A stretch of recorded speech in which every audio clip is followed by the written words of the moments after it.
After taking account of the aggravating and mitigating factors in your case, I impose a sentence of 9 years and 8 months imprisonment, subject to allowing for the time which you have spent remanded in custody. You will serve 2/3 of the sentence in custody and will be on licence thereafter for the rest of the sentence. You can sit down. Dr. Beatrice Ekweremadus, would you stand up, please? In your case, I adopt a starting point of 6 years custody.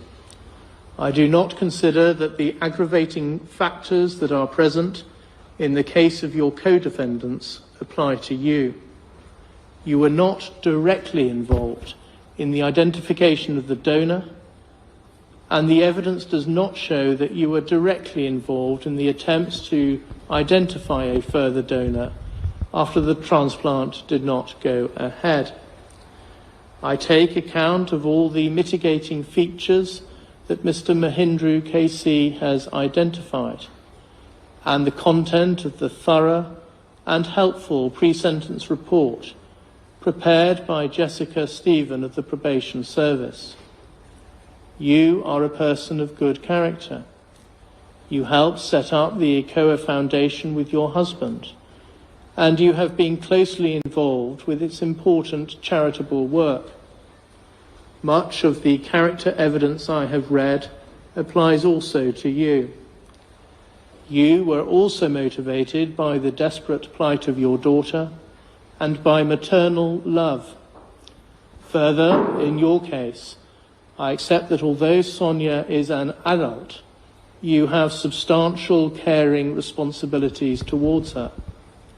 Your incarceration will have a significant impact on her, in that she will no longer be able to rely on your presence as a source of care and support. Having regard to those factors, I impose a sentence of 4 years and 6 months imprisonment. You have spent 234 days on an electronically monitored curfew between 9 p.m. and 7 a.m. I specify that the credit period for the purposes of Section 240A of the Criminal Justice Act 2003 is 117 days. So that period shall count towards your sentence. Subject to that, and subject to allowing for the time you have spent remanded in custody, you will serve 1/2 of your sentence in custody. You will then be on licence thereafter for the rest of the sentence. The applicable starting points are custodial sentences of 10 years in the case of Obinna Obeta, 10 years and 6 months in the case of Ekweremadus, and 6 years in the case of Beatrice Ekweremadus. Obinna Obeta, stand up, please. There are aggravating features in your case.